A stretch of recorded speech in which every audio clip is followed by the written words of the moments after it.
형제가 그냥 포기하자고 했을 때 그 말을 따랐더라면 집은 지킬 수 있었을 겁니다. 지금부터 그 얘기를 해드릴게요. 효도를 하면 안 되는 걸까요? 아니면 처음부터 포기하는 게 맞았던 걸까요? 이 사람은 그 질문에 답을 못 찾은 채로 저축이 사라지고 적금이 깨지고 주식을 손절하고 결국 집을 팔았습니다. 그리고 그게 시작이었습니다. 진짜 무너진 건 통장이 아니라 가족이었으니까요. 한 번도 이런 상황을 상상해 본 적 없다면 오늘 이 얘기가 불편하게 들릴 수 있습니다. 42살이었습니다. 20년 넘게 다닌 직장, 큰 성과도 없었고 빠른 승진도 아니었습니다. 그냥 버텼습니다. 지각 한 번 안 하고 묵묵히 앉아서 일했습니다.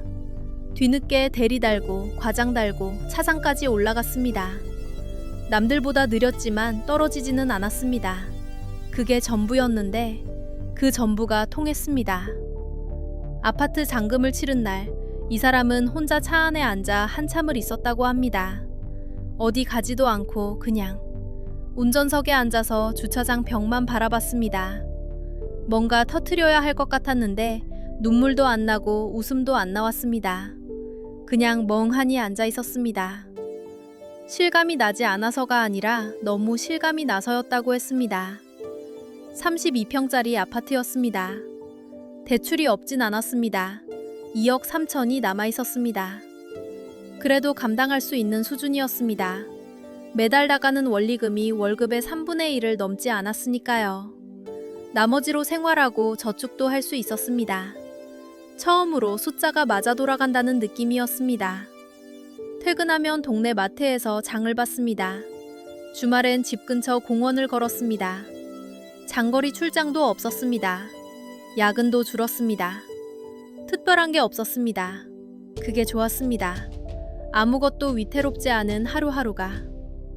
이 사람은 그걸 행복이라고 불러도 되는지 잘 몰랐지만 분명 뭔가 다른 시간이었다고 했습니다. 그 무렵 부모님이 자꾸 생각났습니다. 아버지는 그해 73, 어머니는 71였습니다. 두 분 다 건강에 크게 문제는 없었습니다. 그래도 이 사람 눈엔 예전보다 작아 보였습니다. 걸음이 느려졌고 목소리가 낮아졌습니다. 명절에 뵐 때마다 등이 조금씩 굽어가고 있었습니다. 가끔 전화하면 별 말씀 안 하시다가 끊기 직전에 한마디 하시곤 했습니다. 밥은 챙겨 먹냐고. 효도를 해본 적이 없었습니다. 정확히는 할 형편이 안 됐습니다. 20대엔 돈이 없었고 30대엔 빠듯했습니다. 뭔가 드리고 싶을 때마다 마음만 먹고 넘어갔습니다. 그게 쌓였습니다. 어느 날부턴 그 미룬 마음들이 무게가 됐습니다. 이제 좀 할 수 있겠다 싶었습니다. 해외여행을 생각했습니다.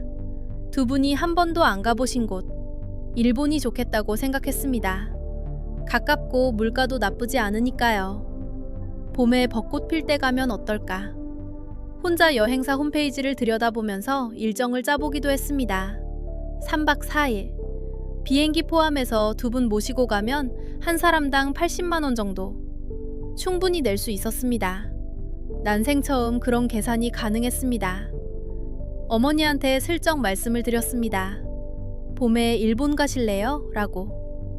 전화기 너머로 잠깐 침묵이 흘렀습니다. 그리고 진짜 가도 되냐고 되물으셨습니다. 목소리가 조금 달라져 있었습니다. 처음으로 진짜 해드릴 수 있겠다는 생각이었습니다. 그 여행은 떠나지 못했습니다. 그 전화는 평범한 화요일 오후에 왔습니다. 어머니가 쓰러지셨다고. 급하게 병원으로 달려갔을 때 처음엔 그냥 과로인 줄 알았습니다. 나이 드신 분들 한 번씩 쓰러지셨다가 며칠 쉬면 금방 나아지시는 거 주변에서 한두 번씩 겪는 일 아닌가 싶었습니다. 빠른 처치가 됐으니까 다행이라고 생각했고 일주일쯤 입원하시면 되는 거라고 혼자 계산했습니다. 그런데 검사 결과가 달랐습니다. 의사가 설명을 시작하는데 단어들이 머릿속에 잘 들어오지 않았습니다. 희귀한 이름의 병이었습니다. 신경계 쪽 문제라고 했습니다. 당장 생명이 위태로운 건 아니지만 회복에 시간이 걸린다고 했습니다. 얼마나요? 라고 물었더니 잠깐 뜸을 들이다가 이렇게 말했습니다. 장기적으로 봐야 합니다. 그 말이 무엇을 뜻하는지 그 자리에서는 몰랐습니다. 집에 돌아와서도 몰랐습니다. 다음날 병원에 다시 갔을 때 간호사 선생님이 조용히 불러서 하는 말을 듣고서야 윤곽이 잡혔습니다. 어머님, 혼자 계시기가 어렵거든요. 간병인 알아보셔야 할 것 같아요. 간병인. 그 단어를 들은 건 그때가 처음이었습니다. 막연하게는 알고 있었지만 내일이 될 거라고는 생각해 본 적 없었습니다. 고개를 끄덕이고 나왔는데 주차장에서 잠깐 멍하니 서 있었습니다. 그날 저녁에 간병인 비용을 검색했습니다. 하루에 최대 15만 원에서 20만 원이라고 나왔습니다. 개인 간병 기준이었습니다. 한 달이면 450만 원에서 600만 원이었습니다. 화면을 보면서 몇 번을 다시 읽었습니다. 숫자가 맞는지 확인하고 싶었습니다. 맞았습니다. 그래서 실비보험 서류를 꺼냈습니다. 가입한 지 10년이 넘었습니다. 이럴 때 쓰는 거라고 생각했습니다. 보험사에 전화를 했더니 담당자가 조심스러운 목소리로 설명을 해줬습니다. 간병비는 실비보험 보장 대상이 아닙니다. 다시 물었습니다. 왜요? 라고. 의료비가 아니라 생활지원 성격이라서 해당이 안 된다고 했습니다. 그러면 얼마라도 나오냐고 물었습니다. 한 푼도 안 나온다고 했습니다. 실비 있어도 간병비는 한 푼도 안 나옵니다. 10년 넘게 매달 납부해온 보험이었습니다. 그게 아무 소용이 없었습니다. 전화를 끊고 나서 한동안 아무것도 못했습니다. 그 다음날 병원에 가서 간병인 배치에 대해 좀 더 자세히 물었습니다. 공동간병이라는 방식도 있다고 했습니다. 한 병실에서 간병인 한 명이 여러 환자를 같이 보는 방식이었습니다. 하루 비용이 3만 원에서 4만 원 수준으로 훨씬 저렴했습니다. 어머니 상태에 맞겠냐고 물었더니 담당 간호사가 솔직하게 말해줬습니다. 지금 상태로는 개인 간병이 낫다고. 움직임 보조가 자주 필요하고 공동간병은 그만큼 세심하게 챙기기 어렵다고 했습니다. 그럼 개인 간병인을 구하면 되는 거잖아요. 라고 했더니 다시 조심스러운 표정이 됐습니다. 간병인을 구하기가 쉽지 않다는 겁니다. 공식적으로 집계된 간병인 미충원율이 20%를 넘는다고 했습니다. 수요는 계속 늘어나는데 공급이 따라가질 못하고 있다는 거였습니다. 당장 연결해줄 수 있는 분이 있으면 그나마 다행인 상황이라고 했습니다. 그 순간 뭔가가 선명해졌습니다. 준비되지 않은 사람이 이걸 맞닥뜨리면 어떻게 되는 건지. 한 조사에서는 응답자 10명 중 8명이 넘는 82%가 간병 문제가 심각하다고 답했다고 합니다. 그런데 실제로 경제적 준비를 마쳤다고 한 사람은 27%밖에 없었습니다. 나머지 73%는 그냥 막연하게 알고만 있었던 겁니다. 저도 그쪽이었습니다. 심각하다는 건 알았습니다. 내가 직접 감당할 숫자인지는 한 번도 계산해 본 적 없었습니다. 병실에 들어가서 어머니 손을 잡고 잠깐 앉아 있었습니다. 어머니는 잠이 드셔 있었습니다. 이제 뭘 어떻게 해야 하나 생각하는데 머릿속이 조용했습니다. 패닉이 아니었습니다. 그냥 단단하게 결정이 서는 느낌이었습니다. 내가 해야 한다. 그 사람은 형제에게 전화를 했습니다. 저축이 먼저였습니다. 비상금으로 모아둔 돈이었습니다. 딱 한 가지 용도로 쓰려고 건드리지 않았던 돈. 그걸 쓰기 시작했습니다. 처음엔 버틸 수 있다고 생각했습니다. 월급은 들어오고 있었으니까요. 간병비를 내고 남은 걸로 생활비를 쪼개면 어떻게 되지 않겠냐고. 그렇게 한 달이 갔습니다. 2달이 갔습니다. 6개월이 갔을 때 저축은 바닥이었습니다. 숫자로 말하면 이렇습니다. 간병인 비용, 병원비, 소모품 합산하면 매달 360만 원 아래로 내려간 적이 없었습니다. 한국에서 부모 한 분 간병하는 데 드는 사적 비용이 월 평균 370만 원이라고 합니다.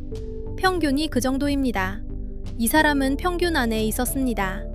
월급에서 간병비를 빼면 대출이자를 낼 돈이 없었습니다. 대출이자를 내면 생활비가 없었습니다. 어디서 빠져나가도 구멍이 생겼습니다. 그 다음은 적금이었습니다. 만기가 8개월 남아 있었습니다. 지금 깨면 이자를 거의 못 받는다는 걸 알고 있었습니다. 은행 직원도 한 번 더 확인했습니다. 만기 채우시는 게 낫지 않겠냐고. 그래도 깼습니다. 선택지가 없었습니다. 선택을 한 게 아니라 선택지가 없어진 겁니다. 이자 손해가 아깝다는 생각을 할 여유가 없었습니다. 그냥 통장으로 들어오는 숫자가 필요했습니다. 그 다음은 주식이었습니다. 2년 전부터 조금씩 넣어온 계좌였습니다. 확인해보니 원금보다 낮았습니다. 얼마나 낮았냐면 300만 원 넘게 손실이 나 있었습니다. 좀 더 기다리면 회복할 수도 있다는 걸 알고 있었습니다. 하지만 기다릴 수가 없었습니다. 손절했습니다. 저축이 사라졌습니다. 적금이 사라졌습니다. 주식도 사라졌습니다. 남은 건 월급과 집이었습니다. 월급은 이미 간병비로 나가고 있었습니다. 그즈음 형제와 비용 얘기를 처음 꺼냈습니다. 처음엔 반반이었습니다. 적어도 그렇게 시작했습니다. 형제도 고개를 끄덕였습니다. 당연한 거 아니냐고, 부모님 일인데. 근데 달마다 얘기가 달라졌습니다. 처음 한 달은 형제 몫이 들어왔습니다. 다음 달은 절반이 들어왔습니다. 그 다음 달은 연락이 먼저 왔습니다. 이번 달은 좀 어렵다고. 형제 입에서 나온 말들이 있습니다. 나는 애가 셋이야. 집 산 지 얼마 안 됐어. 대출이 빡빡해. 네가 가까이 있잖아. 네가 더 많이 보잖아. 틀린 말이 하나도 없었습니다. 다 사실이었습니다. 애가 셋인 것도 사실이고 집 대출이 빠듯한 것도 사실이었습니다. 그래서 더 할 말이 없었습니다. 이 사람이 가까이 살았던 건 사실입니다. 부모님이 편찮으시기 전부터 자주 들렀고 병원도 주로 이 사람이 데려갔습니다. 그게 부담 분담의 근거가 됐습니다. 네가 더 많이 갔으니 네가 더 내는 게 맞지 않냐는 논리가 됐습니다. 그렇게 비용이 조금씩 이 사람 쪽으로 옮겨갔습니다. 형제에게 화를 낸 적은 없었습니다. 못 냈습니다. 화를 낼 상황이 아니었습니다. 병원에서 전화가 오면 이 사람이 받았고 간병인 교대 문제가 생기면 이 사람이 해결했습니다. 회사 점심시간에 병원에 다녀온 날도 있었습니다. 30분 거리를 택시 타고 갔다가 밥도 못 먹고 돌아왔습니다. 아침에 출근했다가 퇴근하고 병원 들르고 집에 들어오면 11시가 넘었습니다. 씻고 잠들면 다음날 아침이었습니다. 그 사이에 간병인한테 문자가 왔습니다. 환자분 상태가 어떻고 필요한 게 뭐고 몸이 2개여도 모자랐습니다. 돈은 빠지고 있었습니다. 시간도 빠지고 있었습니다. 형제의 비율도 빠지고 있었습니다. 연간 사적 간병비 총 규모가 10조 원을 넘는다고 합니다. 10조입니다. 이 돈이 전부 이런 식으로 나갑니다. 형제끼리 조금씩 밀고 당기다가 결국 한 사람이 혼자 버티다가 더 이상 버틸 곳이 없어지는 방식으로. 이 사람도 그 흐름 안에 있었습니다. 버티는 방법이 하나씩 줄어들었습니다. 저축은 없어졌습니다. 적금은 깼습니다. 주식은 손절했습니다. 형제 몫은 점점 줄었습니다. 남은 건 집이었습니다. 형이 처음 그 말을 꺼낸 건 어머니가 2번째로 쓰러지고 나서였습니다. 야, 그냥 포기하자. 주인공은 그 말을 듣고 잠깐 멈췄다고 했습니다. 포기. 그게 어떤 의미인지는 알았습니다. 하지만 그 말이 형 입에서 나왔다는 게 실감이 나지 않았다고요. 형의 논리는 나름 정연했습니다. 지금까지 쓴 돈이 얼마인지, 앞으로 얼마나 더 버텨야 하는지. 요양원이라는 선택지가 있고 그건 부모님을 버리는 게 아니라 전문가에게 맡기는 거라고. 우리가 이렇게까지 할 필요가 있어? 틀린 말이 아니었습니다. 주인공도 그걸 알았습니다. 형이 무책임한 사람이라서 그 말을 한 게 아니라는 것도. 형도 지쳐 있었습니다. 형도 버티고 있었던 겁니다. 다만 버티는 방향이 달랐을 뿐입니다. 주인공이 말했습니다. 어떻게 부모님을 포기해? 나 혼자라도 하면 돼. 형은 아무 말도 하지 않았습니다. 그냥 자리에서 일어났습니다. 그날 이후 형은 연락이 줄었습니다. 처음엔 바쁜 거라고 생각했습니다. 그 다음엔 토라진 거라고 생각했습니다. 나중에야 알았습니다. 형은 그냥 빠진 겁니다. 조용하게 아무런 선언도 없이 주인공 혼자였습니다. 전화도 혼자 받았습니다. 병원 스케줄도 혼자 챙겼습니다. 밤에 어머니가 깨면 혼자 일어났습니다. 어머니는 가끔 형 이름을 불렀습니다. 주인공은 그때마다 곧 와 라고 답했다고 합니다. 그 말이 거짓말이 되는 날이 얼마나 빠르게 왔는지는 몰랐다고요. 처음엔 형이 다시 돌아올 거라 믿었습니다. 중간엔 형을 원망했습니다. 나중엔 그냥 아무 생각도 안 하려고 했다고 합니다. 그리고 집을 내놓기로 했습니다. 부동산에 전화하는 날 주인공은 말이 잘 나오지 않았다고 했습니다. 매물로 올리겠다는 말을 3번쯤 되뇌고 나서야 겨우 했다고요. 집이 팔린 건 그로부터 2달 뒤였습니다. 이삿날 아침이었습니다. 포장된 박스들이 현관 앞에 쌓였습니다. 어릴 때부터 쓰던 책상이 먼저 나갔습니다. 그 다음 어머니가 쓰던 옷장, 서랍장, 싱크대 위에 늘 있던 작은 선인장 화분. 짐이 빠지고 나서 주인공은 빈 안방에 혼자 들어갔습니다. 아무것도 없는 방이었습니다. 햇살이 마루에 비스듬하게 들어왔고 벽지에 오랫동안 가구가 맡고 있던 자국이 남아 있었습니다. 그 자국이 가구가 얼마나 오래 거기 있었는지를 말해줬습니다. 그때 처음으로 울었다고 합니다. 돈 때문에 울었다고 생각했습니다. 집 때문에 울었다고 생각했습니다.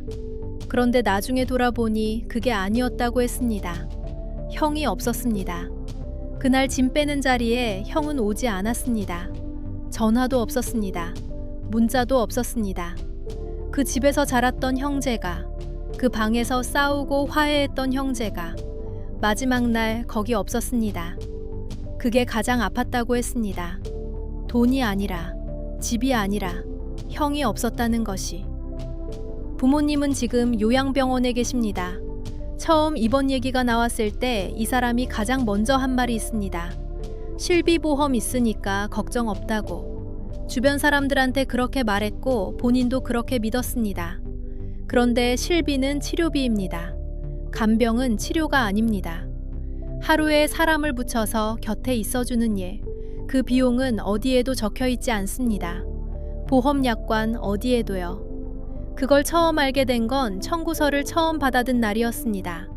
그 사람은 그걸 몰랐던 자신을 지금도 탓합니다. 형제와 연락이 거의 없습니다. 서로 모른 척하는 건 아닌데 딱히 연락할 이유가 없어졌습니다. 그게 어쩌면 더 이상합니다. 싸운 게 전부가 아니라는 걸 알고 있습니다. 막상 닥쳤을 때 같은 편이라고 믿었던 사람이 그냥 각자 다른 방향을 보고 서 있었던 것뿐입니다. 형제가 있었다고 해서 덜 외로운 게 아니었습니다. 오히려 더 이상했습니다. 왜 나만 이러고 있나 싶어서. 준비가 없었다는 말. 이 사람은 그 말을 오해하고 있었습니다. 통장에 얼마가 있느냐의 문제인 줄 알았습니다. 그런데 그게 아니었습니다. 이런 상황이 오면 어떻게 하겠다는 말을 가족끼리 단 한 번이라도 나눠본 적 있냐는 것. 그게 먼저였습니다. 돈보다 먼저, 형제보다 먼저. 한 인식조사에서 간병 문제에 경제적으로 준비가 됐다고 답한 사람은 27%에 불과했습니다. 나머지 73%는 그냥 맞이하게 됩니다. 준비 없이, 이 사람처럼. 지금 사는 곳은 전세입니다. 이사 온 날 짐을 풀면서 뭔가 낯설다는 느낌이 있었는데 이제 익숙해졌습니다. 통장 잔고는 많지 않습니다. 특별히 씀씀이가 큰 것도 아닌데 자꾸 줄어듭니다. 어디서 새는지 모르게.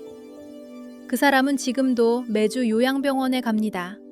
그리고 형제를 마지막으로 본 게 언제였는지 기억이 잘 안 난다고 했습니다. 면회를 마치고 주차장으로 걸어 나올 때 차 문을 열기 전에 잠깐 멈춰 선다고 했습니다. 아무것도 안 하고 그냥 서 있는다고. 부모님이 건강하실 때 그 얘기를 꺼낸 적 있냐고 물었습니다. 만약의 경우에 어떻게 할지, 누가 어떻게 맡을지, 돈은 어떻게 할지. 한참 있다가 대답했습니다. 한 번도 없었다고. 그리고 그게 제일 후회된다고.